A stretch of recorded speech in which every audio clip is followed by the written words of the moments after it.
아멘. 귀한 찬양 감사합니다. 오늘 우리에게 주시는 하나님의 말씀 스바냐 3장입니다. 스바냐 3장 14절에서 20절까지 말씀입니다. 저와 여러분이 한 절씩 교독하고 우리 20절은 함께 읽겠습니다. 제가 가진 구약 성경 1309페이지 스바냐 3장 14절을 제가 먼저 읽겠습니다. 시온에 따라 노래할지어다. 이스라엘아 기쁘게 부를지어다. 예루살렘 따라 전심으로 기뻐하며 즐거워할지어다. 여호와가 내 형벌을 제거하였고 내 원수를 쫓아냈으며 이스라엘 왕 여호와가 내 가운데 계시니 내가 다시는 화를 당할까 두려워하지 아니할 것이라. 그날에 사람이 예루살렘에 이르기를 두려워하지 말라. 시온아 내 손을 늘어뜨리지 말라. 너의 하나님 여호와가 너의 가운데 계시니 그는 구원을 베푸실 전능자이시라. 그가 너로 말미암아 기쁨을 이기지 못하시며 너를 잠잠히 사랑하시며 너로 말미암아 즐거이 부르며 기뻐하시리라 하리라. 내가 절규로 말미암아 근심하는 자들을 모으리니 그들은 내게 속한 자라. 그들에게 지워진 짐이 치욕이 되었느니라. 그때 내가 너를 괴롭게 하는 자를 다 벌하고 저는 자를 구원하며 쫓겨난 자를 모으며 온 세상에서 수욕받는 자에게 칭찬과 명성을 얻게 하리라. 함께 읽겠습니다. 내가 그때 너희를 이끌고 그때 너희를 모을지라. 내가 너희 목전에서 너희의 사로잡힘을 돌이킬 때에 너희에게 천하 만민 가운데서 명성과 칭찬을 얻게 하리라. 여호와의 말이니라. 아멘. 아멘. 오늘은 대강절 이제 세 번째 주일입니다. 예수님 오시는 성탄절을 기점으로 그 앞에 4주를 우리가 대강절로 보내고 있다고 했습니다. 첫 번째 주간에는 믿음으로 말미암는 소망, 거기에 대해서 우리가 생각해 보았고, 지난주에는 우리가 평화에 대해서 이야기를 나누어 보았습니다. 참된 평화는 우리 구주 예수 그리스도를 믿는 믿음으로 우리에게 주어진다. 그러므로 우리의 마음의 괴로움과 어려움이 있을 때에도 주님 앞에 나아가 주님을 의지할 때에 평화가 찾아온다. 또 사회적인 평화, 세상의 평화도 마찬가지로 예수를 구주로 고백한 거듭난 사람들이 세상 속에 많아질수록 평화가 세상 가운데 더 확장되어져 간다. 그러므로 우리 조국 대한민국과 미국 사회 이 평화가 깨어져 있는 이 시대 가운데 우리가 더욱 기도해야 될 것은 우리 주 예수 그리스도의 복음이 더 많이 선포되게 하시고 많은 이들이 예수를 믿게 하옵소서. 그러면서 그 안에 있는 참된 평화를 우리가 누리게 하옵소서. 이런 이야기들을 우리 지난주에 나누게 되었습니다. 어떻게 한 주간 여러분들 마음에 좀 그런 하나님 우리 주 예수님이 주시는 평화로 한 주를 좀 보내셨어요? 네, 복잡한 신경이셨죠. 우리 한국의 여러 가지 상황들도 복잡하고 연말을 맞이하면서도 우리 마음도 복잡하지만 예수 안에서 참된 평화를 계속 누리시게 되는 복된 저와 여러분 되시기를 소망합니다.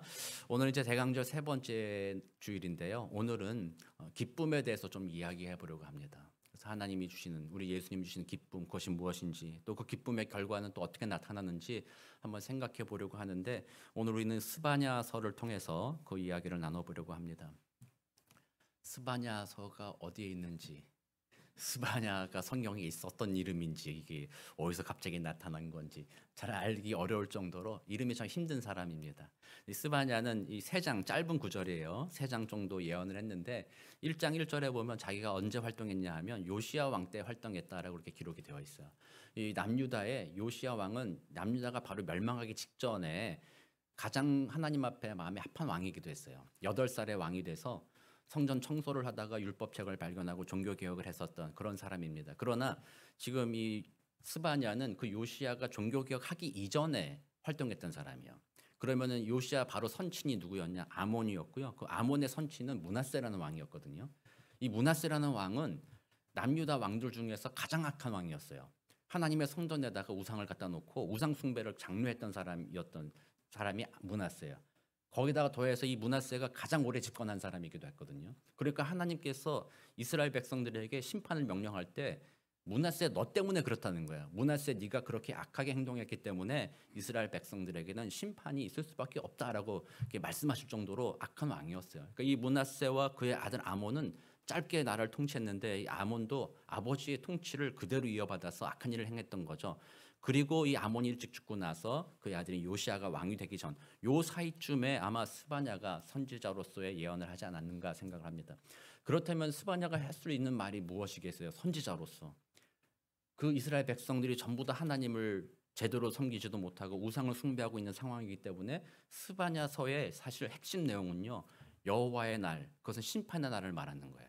당신들이 하나님을 올바르게 섬기지 못함으로 하나님의 예배드리는 것도 우습게 여겼고 하나님의 말씀대로 선하게 사는 것도 우습게 여겼으므로 당신들에게는 심판이 임할 것입니다. 이것이 가장 중요하게 나타나는 것이 바로 스바냐서입니다. 또한 이스라엘 백성들뿐만 아니라 그 주변 국가들도 마찬가지로 이스라엘이 하나님을 예배하지 않는데 하나님을 모르는 이방인들도 어떻게 하나님을 예배하겠어요? 전부 다 악에 빠져 있기 때문에 스바냐서의 짧은 구절이지만 1장부터 2장 3장까지는 이스라엘의 심판에 대해서 아주 강력하게 이야기하는 내용이 바로 이거예요. 그러나 스바냐서가 끝날 때에는 오늘 우리가 읽은 바대로 읽은 내용이 얼마나 은혜롭습니까? 읽은 본문 딱 보면은 우리 하나님이 우리를 그렇게 사랑하시는구나 그런 느낌으로 성경이 이 스바냐서가 끝나게 되는데 사실 전체적으로 보면은 좀 맞지 않는 것이죠. 우리가 잘못해서 심판받아 여호와 날이다 징계의 날이 올 것이다. 그렇지만 기뻐해라 이렇게 끝나니까 좀 처음 시작과 마지막이 좀 안 맞는 것 같아요. 그래서 오늘 그걸 한번 생각해 보면 이렇게 생각할 수 있는 거죠. 지금 이스라엘 백성들은 기뻐할 일이 없다는 사실이에요. 지금 우상을 섬기면서도 행복하냐? 그렇지 않습니다. 우상을 섬기고 있지만 여전히 주변의 열강들의 여러 가지 위협 앞에서 삶은 힘들고 고달프다는 거죠. 그러므로 지금 그들이 하나님을 찬양한다. 하나님이 도와주지도 않는데 하나님을 찬양하거나 기뻐할 수 있는 아무런 이유가 지금 현재 없는 상태라는 거예요. 그러니까 이런 이들에게 스바냐서는 마무리하면서 그럼에도 너희들이 기뻐할 이유가 있다. 그러므로 기뻐해라 이렇게 자신의 선지서를 마무리하고 있는 것입니다. 그래서 오늘 우리는 이 본문을 보면서 우리들의 상황을 점검해 보는 것입니다. 연말을 맞이하면서 성탄절이 얼마나 우리에게 기쁨이 되는가, 성탄절이 어떤 것인가 한번 생각해 보기 원합니다. 세상 사람들은 얼마나 즐거운 시절이에요. 우리 둘째 아이가 저한테 며칠 전에 물어보더라고요. 아빠가 제일 좋아하는 헐리데이가 언제냐요? 아빠? 성탄절 좋지. 추수감사절도 좋지. 그랬더니 아이가 아빠 그러면 이스터 선데이는? 그러는 거예요. 부활절도 좋지. 아빠는 모든 헐리데이 다 좋아한다. 너는 언제를 좋아하냐 그랬더니 자기는 성탄절 좋아하는데 크리스마스를. 왜 좋아해? 그러니까 애잖아요 아직. 이 분위기를 좋아하는 거예요. 그냥 이렇게 연말 되면은 곳곳 갈 때마다 밤마다 얼마나 멋있습니까? 라이트를 올해 더 예쁘게 많이 한 것 같아요. 우리 동네도 보면요 아주 막 멋지게 했어요. 우리 막내 막 차 타고 다니면서 막 소리를 질러 꼬맹이가 우와 이래요. 막 그런 거 하고 여기 장식해 놓고 이런 거 보니까 기쁘고 마음 들뜨고 그렇잖아요. 성탄절은 그것 때문에 기쁘기도 하는데 사실 또 한편으로 보면 어떤 사람들에게 있어서는요 성탄절이 가장 힘든 날일 수도 있는 거예요. 다른 사람들은 즐겁고 선물 나누고 가족과 행복한 시간을 보내기도 하는데 나도 연말이라서 기쁘고 싶은데 내 인생은 왜 이렇게 문제가 많은가? 내 인생은 물질의 문제도 있을 뿐만 아니라 가족도 문제가 있고 참 가장 힘든 시기가 어쩌면 성탄절일 수도 있는 것 같아요. 모든 사람 행복하지만 비교해 보면 나는 그에 미치지 못하니까 가장 슬프다, 힘들다 이런 시간이 어떻게 보면 성탄절일 수가 있다라는 거죠. 그러므로 이 시기에 우리는 기쁘다 이 말을 그저 이런 물질적인 것, 눈에 보이는 장식들과 선물로 인하여 기쁘다라고 말한다면 그 기쁨은 너무 얄팍한 것 같다는 생각이 드는 거예요. 하나님은 그것으로 인해서 기뻐하지 말라는 거죠. 하나님이 진정한 기쁨에 대해서 오늘 스바냐를 통해서 얘기합니다. 이스라엘 백성들에게 너희들도 지금 슬픈 순간에 있지만 그러나 기뻐할 이유가 있다. 그러니 내 이야기를 들어보고 이 기뻐할 근거를 가지고 함께 기뻐하자라고 지금 선지자가 이야기하고 있는 것입니다. 그래서 오늘 다시 한번 우리는 성탄절을 맞이하면서 우리가 기뻐할 근거가 무엇인가 한번 생각해보고 한 4가지 정도 생각해보고 또 그렇다면 기뻐한다는 것은 또 뭐냐? 기쁜 것이 단지 감정의 문제이냐? 아니면 성경에서는 뭐라고 얘기했느냐? 그걸 한번 살펴보려고 합니다. 먼저 기쁨에 대한 4가지 근거를 생각해 볼 텐데요. 첫 번째 근거는 우리의 형벌이 제거되고 원수가 쫓김을 당했다라는 것이 우리의 기쁨의 근거라는 거죠. 15절에 보면 여호와가 내 형벌을 제거하였고 내 원수를 쫓아냈으며 라고 말합니다. 이것이 기뻐할 근거라는 거예요. 이게 왜 기뻐요? 기쁜 이유가 뭡니까? 제 어릴 적 얘기를 좀 해드리겠습니다. 제가 한번 말씀드렸는지 모르겠지만 어릴 때 제가 어머니한테 회초리를 많이 맞았어요. 그래서 어릴 때는 그게 불만이에요. 우리 어머니는 왜 이렇게 엄해가지고 이렇게 회초리를 많이 때리시나. 근데 제가 다시 생각해 보니까 어머니가 엄한 게 아니라 제가 더 말썽꾸러기가 아니었는가. 지금 이제 부모가 돼서 생각해 보니까 그런 거예요. 어머니 말을 얼마나 안 들었으면 어머니가 그렇게 했겠는가 이런 생각을 하는데요. 이제 회초리를 맞는 것도 가만히 보면요. 늘 새로운 일 때문에 회초리를 맞는 게 아니었어요. 지금 돌아보니까 늘 똑같은 일 때문에 그랬던 거예요. 제가 어린 시절에 오락실 다니는 거 되게 좋아했거든요. 동네 오락실 아시죠? 한국에 동네 오락실. 돈만 생기면 오락실 가 있는 거예요. 어머니가 그런 게 별로 안 좋아하시겠죠. 오락실 가지 말고 공부를 좀 하든지 뭐 운동하든지 놀든지 이래야 될 텐데 애가 맨날 돈 생기고 오락실 가고 그러니까 그것 때문에 혼나고, 또 친구들하고 막 놀다 보면 해가 질 때까지 막 놀잖아요. 거의 끝까지 남아 있는 거예요. 다른 친구들 집에 다 가도 끝까지 남아서 노느라고 해가 다 져고 혼자 남아서 더 이상 놀 친구가 없을 때 집에 가고. 그리고 어머니가 맨날 걱정하는 거죠. 야, 노는 건 좋다. 해지기 전에만 들어와라. 그래도 맨날 뭐 놀다 보면 그걸 잊어버리는 거죠. 그러니까 맨날 혼나는 이유가 가만히 보니까 그 두 가지였어요. 오락실 가다 들켜서 혼나는 거, 밤늦게 놀다가 늦게 들어와서 혼나는 거. 맨날 알잖아요. 근데 맨날 그렇게 노는 거예요. 그런데 그렇게 놀다가도 집에 들어갈 때가 되면 정신이 돌아와요. 놀 때는 정신이 나가 있어요. 그냥 막 노는 거죠. 집에 들어갈 때쯤 되면 정신이 돌아와서 아, 집에 가면 또 엄마한테 혼나겠구나. 큰일 났다. 그래가지고 집 앞에서 얼마나 방황하는지 몰라요. 집에 들어갈까 말까, 들어갈까 말까. 들어가면 또 혼날 텐데 말까. 고민하다가 이제 집에 들어가고 그러는데 혼날 때도 있고, 가만히 보면 안 혼날 때가 있어요. 언제 안 혼나냐면 제가 문 밖에서 고민을 많이 해가지고 시간이 많이 지나가지고 들어갔을 때, 어머니가, 그때는 제가 볼 때 어머니가 얘가 가출하려고 하다가 가출 안 하고 들어왔으니까 다행이다. 아마 그래서 덜 혼내신 것 같아요.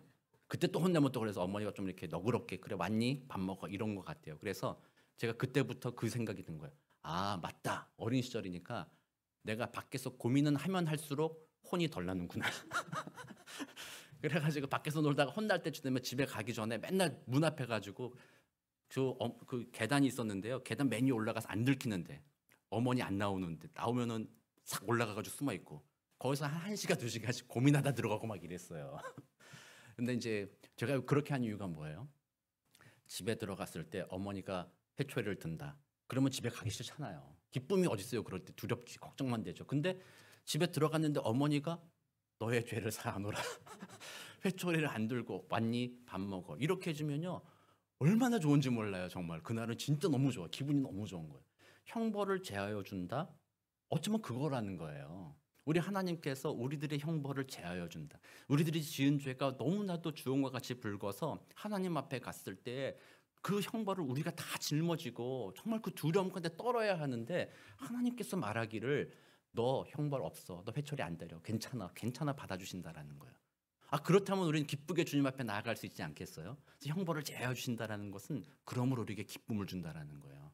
우리의 죄를 깨닫고 받아야 할 죄를 사하여 주셨으니. 또 원수를 쫓아내신다라는 것도요 마찬가지예요. 학교 다닐 때나 보면 학교에 우리를 괴롭히는 친구들 있잖아요. 원수가 뭐예요? 우리를 괴롭히는 사람이죠. 우리를 못 살게 굴고 우리가 나쁘게 되기를 원하는 애. 그런 친구들이 학교에 있다고 쳐봐요. 학교에 가는 것이 즐겁게 학교를 다닐 수 있겠어요? 전혀 즐겁지 않아요. 괴로움 중에 다니게 되는 거죠. 그러나 하나님께서 우리들의 원수 사탄 마귀를 쫓아내셨다라는 거예요. 더 이상 이 성도 나의 백성을 괴롭히지 말아라, 쫓아냈다는 거예요. 그렇다면 그 안에 죄 용서가 있으며 사탄이 쫓아내어 있다면 그 안에 들어가는 것은 얼마나 행복한 일인가 하는 거예요. 우리가 교회 다니면서도 여러분들도 그럴 수도 있죠. 교회 와서도 예배드리며 기쁨으로 예배드려야 되는데 교회 갔더니 어떤 사람이 자꾸 나를 괴롭게 하고 나를 힘들게 하는 사람이 교회에 있다 한다면 교회 와서 예배드리는 것이 고역이잖아요. 즐겁지가 않잖아요.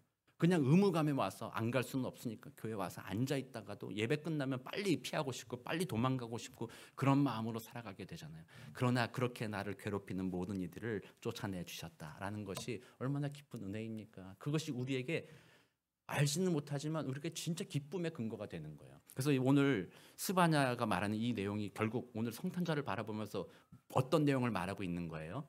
예수 그리스도가 이 땅에 오셔서 하신 일 아니겠어요? 예수님이 십자가에 대속해서 죽으심으로 우리의 죄의 모든 책임을 책임져 주셨잖아요. 다 제거해 주셨다는 거예요. 형벌을 제거해 주셨잖아요. 그리고 십자가에 죽으시고 부활하심으로 악한 마귀 사단의 최고의 무기였던 사망의 권세까지도 이기게 하시며 사망의 사탄과 원수되는 모든 이들을 쫓아내셨다.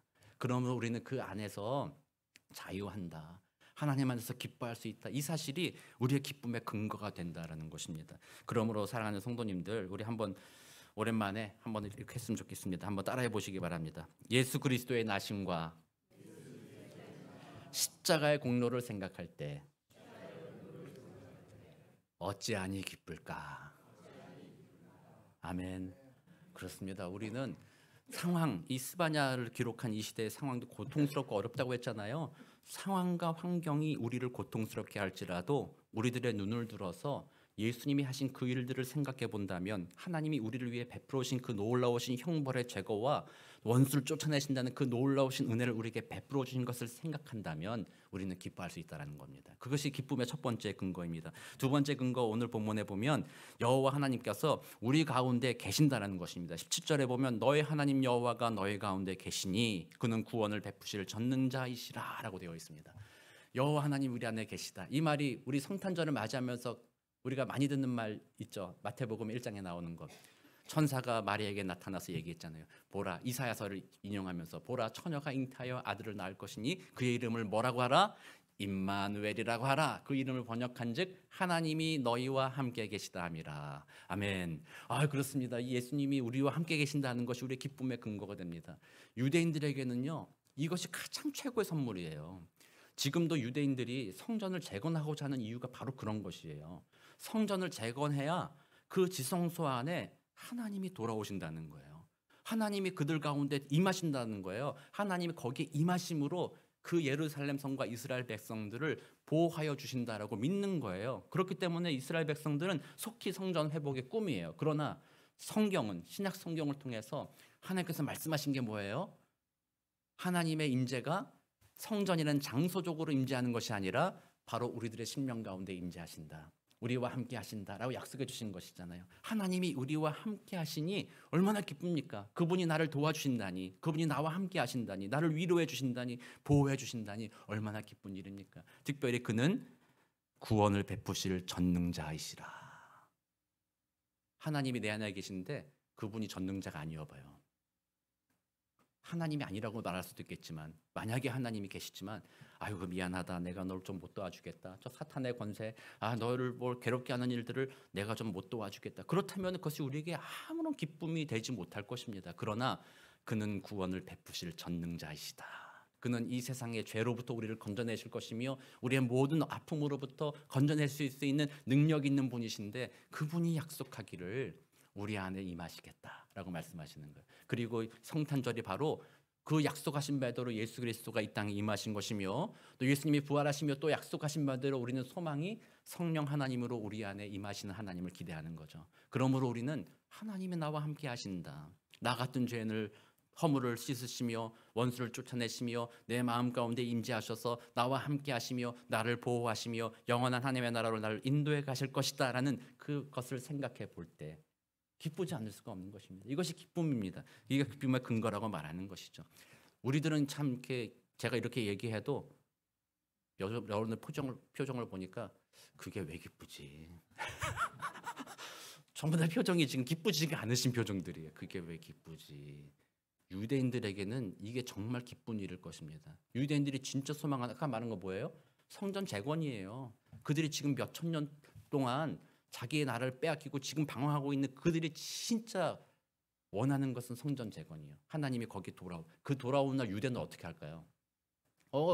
성전 건축됐어, 하나님 돌아왔어, 잘 됐다, 오케이, 이렇게 안 할 겁니다. 그날은 진짜 유대인들 온 백성이 뛰쳐나와가지고 정말 그 기쁨을 견디지 못해서 막 찬양할 것입니다. 유대인들은 그걸 바라고 있는 거예요. 근데 하나님은 유대인들을 통해서 우리에게 말씀하시는 거예요. 하나님의 임재가 바로 그런 기쁨과 같은 것이다.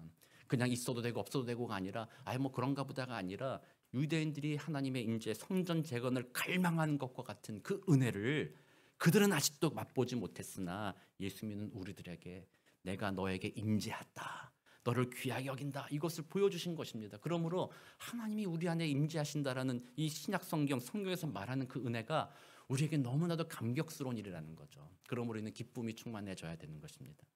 제가 말로만 해서 여러분들이 만약에 그것이 안 한다면 기도해야 되는 겁니다. 성령께서 우리들의 마음을 만져줄 때 그 기쁨을 우리는 견디지 못합니다. 나의 죄로 가득 찬 이 더러운 마음 가운데서 하나님이 그것을 해치시고 들어오셔서 나의 마음을 정결케 하시며 나를 보호하여 주신다는 그 사랑이 얼마나 큰가. 하나님 그 성령의 은혜 내가 알게 하옵소서. 그러므로 우리 마음이 그 사랑 때문에 뜨거워지게 되기를 주의 이름으로 축원합니다. 우리 또 우리 기뻐할 근거 세 번째는 저는 이게 가장 중요하다라고 생각을 합니다. 여호와께서 우리를 기뻐하신다라는 것입니다. 17절에 보면 이렇게 표현합니다. 그가 너로 말미암아 기쁨을 이기지 못하시며 너를 잠잠히 사랑하시며 너로 말미암아 즐거이 부르며 기뻐하시리라 이렇게 말하잖아요. 너로 말미암아 기뻐하실 거야 이렇게 표현 이 정도 수준이 아닙니다. 기쁨을 이기지 못한다고 합니다. 마치 여러분들이 어떤 자녀를 보거나 손주를 보았을 때 얼마나 기쁩니까? 그런 거 있잖아요. 너무 예뻐가지고 뭘 어떻게 내가 해주고 싶지만 뭘 해줘야 될지 모를 정도로 막 기쁜 그런 거 마음이 있잖아요. 하나님이 우리를 그렇게 보신다라는 것입니다. 옆에 계신 분에게 말씀하십시오. 하나님이 당신을 그렇게 기뻐하십니다. 옆에 계신 분께 이렇게 얘기하세요. 하나님 당신을 그렇게 기뻐하십니다. 야, 얼마나 대단한 일입니까? 하나님이 우리가 뭘 해서가 아니라 하나님이 그 기쁨을 그냥 베풀어 주시는 거라는 거예요. 저기 보면 너를 잠잠히 사랑하신다 이 표현 있잖아요. 이게 또 표현이 좀 이해하기 잠잠히 사랑한다라는 것이 무슨 의미인가 생각해 보면 전통적으로 생각할 때에는 우리가 자녀나 손주를 보듯이 너무 사랑스러운데 이 애가 뛰어노는 것을 그냥 묵묵히 바라봐 주는 거죠. 아 그래 기쁘게 노는구나. 네가 재밌게 노니까 나도 기쁘다. 그렇게 해석할 수도 있고 또 다른 한편으로는 그 아이 대상이 잘못한 일이 있고 죄를 범한다 할지라도 그것 가지고 호통치거나 큰 소리로 나무라지 않고 그것을 덮어주면서 우리를 사랑해 주시겠다는 그런 의미로서 해석하기도 해요. 그러니까 하나님께서는 우리가 하나님 앞에 의롭지 못하더라도 하나님 앞에 때때로는 실수하고 죄를 짓는다 할지라도 하나님은 그 모든 것을 십자가의 보혈로 씻으시며 우리를 바라보실 때에 마치 우리가 죄인이 아닌 것처럼 마치 우리가 죄를 안 지은 자와 같이 그냥 우리 있는 모습 그대로를 바라보시며 기뻐하시고 그 기쁨을 이기지 못하신다는 거예요. 그리고 말미암아 즐거이 부르며 기뻐하시라고 했는데 즐거이 부르며 뭘 즐거이 불러요? 노래 부른다는 거예요. 원어적으로 보면 참 노래를 부른다. 하나님이 우리를 보시면서 너무나도 기쁘다. 너 너무나도 귀하다. 나는 너를 너무 사랑한다. 너를 보니까 내가 너무 즐거워서 노래가 멈추지 않는다라고 말하는 거예요. 하나님은 저 태양을 보면서 저 마운틴 산을 보면서 우주를 보면서 야 우주가 멋있구나. 저 태양이 멋있구나. 와 내가 저걸 바라보고 있으니까 기쁘다. 하나님이 그것을 기뻐하실 수도 있어요. 만드신 것을. 그러나 그 모든 것보다 하나님은 우리 사람을 보시면서 그 기쁨을 이기지 못한다고 하는 거예요. 우리 사람 한 사람을 그렇게 기쁘게 여기신다는 것입니다. 하나님이 우리를 그렇게 기쁘게 여기시니까 우리는 기뻐하는 겁니다. 제가 여러분들과 이렇게 만나면서 제가 가장 기쁜 순간이 언제인 줄 아세요? 어떤 성도님들이 저한테 와서 목사님, 저는 목사님이 참 좋아요. 아, 그러면 얼마나 기뻐요. 제 마음에 진짜 위로가 돼요, 그런 게.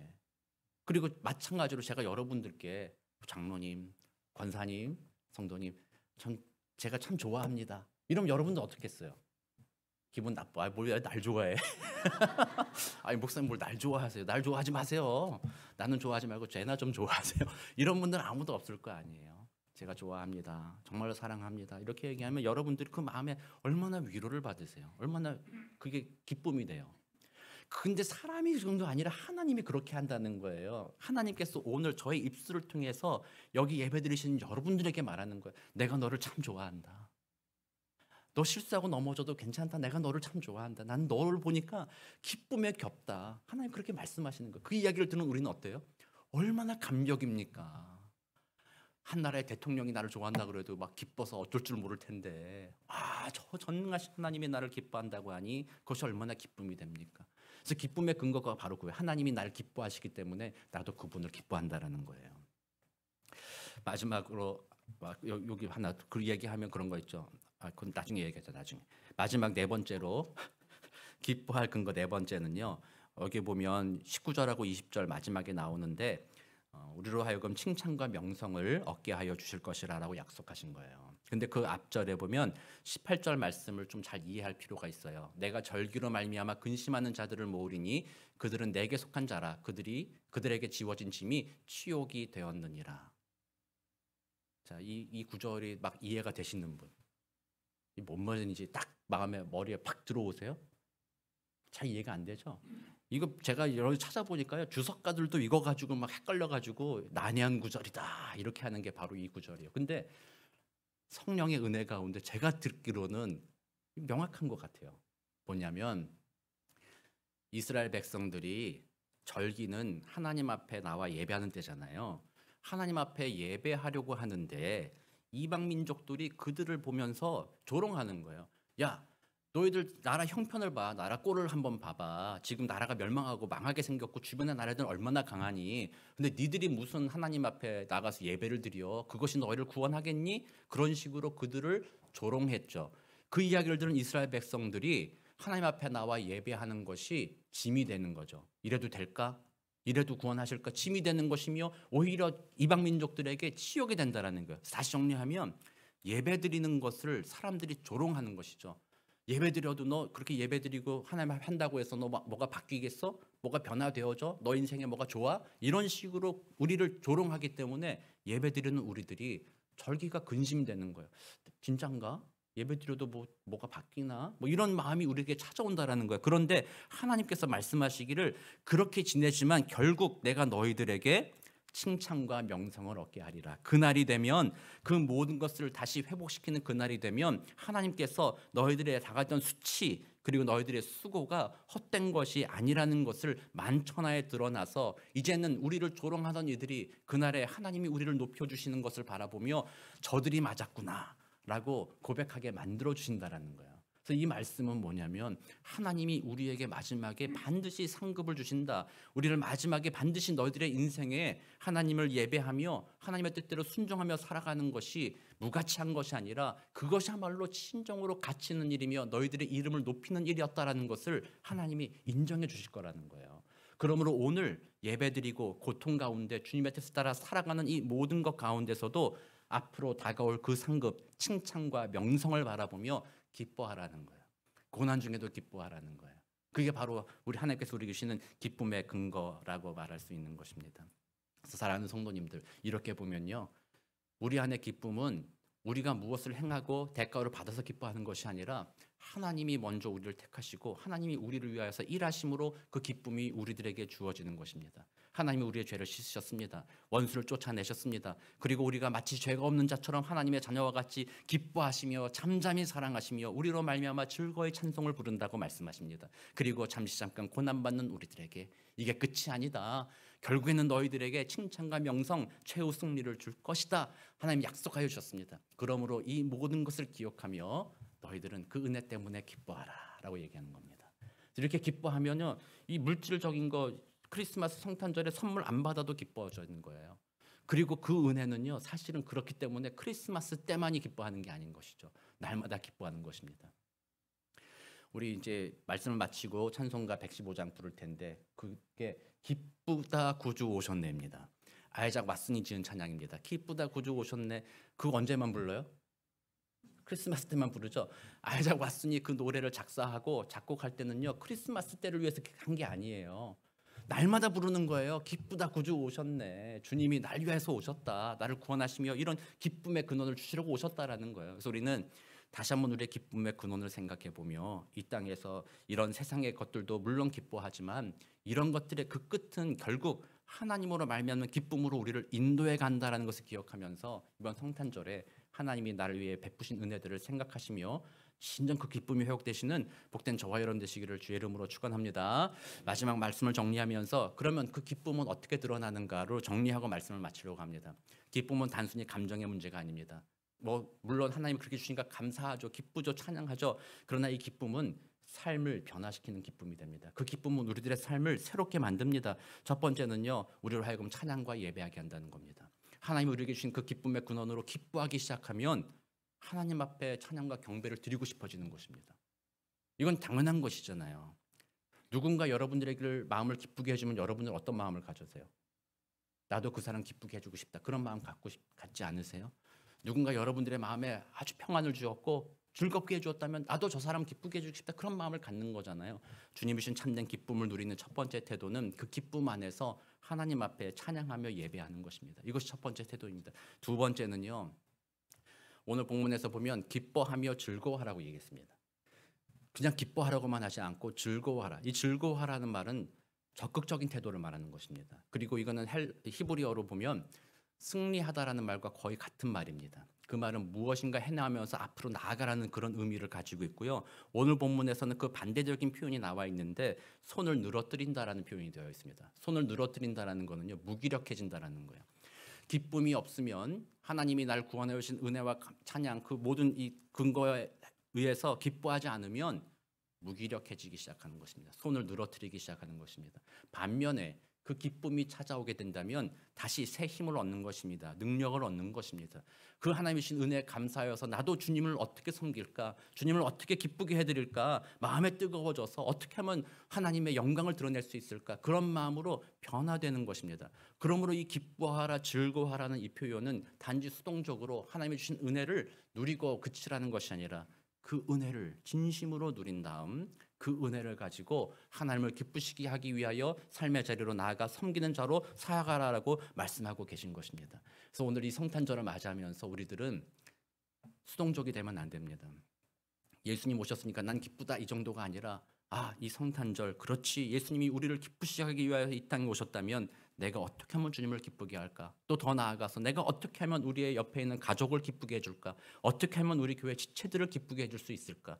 좀 더 우리 교회가 저는 앞으로 더 확장된다면 어떻게 하면 우리가 저 잃어버린 저 세상 가운데 소외된 사람들과 예수 모르는 그 사람들을 우리 교회가 어떻게 그들을 기쁘게 해줄 수 있을까? 그것을 고민하는 것입니다. 주님이 주시는 기쁨이 우리 안에 가득하게 된다면 그렇게 섬김의 자리로 나가게 되는 것입니다.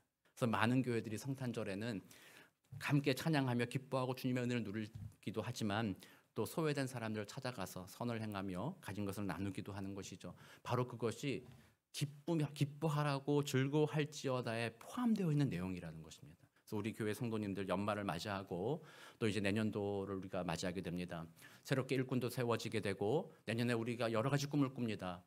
우리 교회가 앞으로 좀 더 부흥하며 제2의 도약의 기회로 삼고자 하는 그런 마음이 있습니다. 그래서 오늘 이 말씀 생각해 보면서 먼저 여러분들 마음 가운데는 하나님이 주신 은혜로 기쁨이 회복되어지시기를 소망하고 그 진정한 기쁨으로 말미암아 날마다 하나님 앞에 찬양하며 예배가 회복되기를 소망하고 예배 회복으로 말미암아 하나님을 기쁘시게 하는 귀한 일들에 여러분 모든 분들이 쓰임받게 되시기를 우리 구주 예수 그리스도의 이름으로 축원합니다.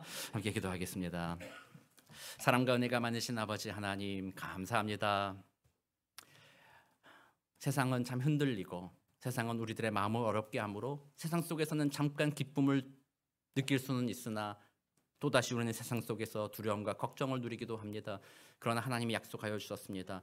내가 너의 모든 형벌을 제하리라. 내가 원수를 쫓아내리라. 내가 너와 함께하리라. 내가 너로 인하여 기뻐하노라. 내가 칭찬과 명성을 회복시켜 주리라 약속하여 주셨사오니 오늘 우리가 그 은혜의 말씀 붙잡고 우리 마음속 깊은 곳에서부터 참된 기쁨이 회복되게 하여 주옵시며 그 기쁨이 우리들의 삶을 다스려서 그 기쁨으로 인하여 찬양하며 그 기쁨으로 인하여 예배하며 그 기쁨으로 인하여 주님을 기쁘시게 하는 복된 삶을 살아가도록 주님 도와 주옵소서. 감사드리며 살아계신 우리 구주 예수 그리스도의 이름으로 기도드립니다. 아멘.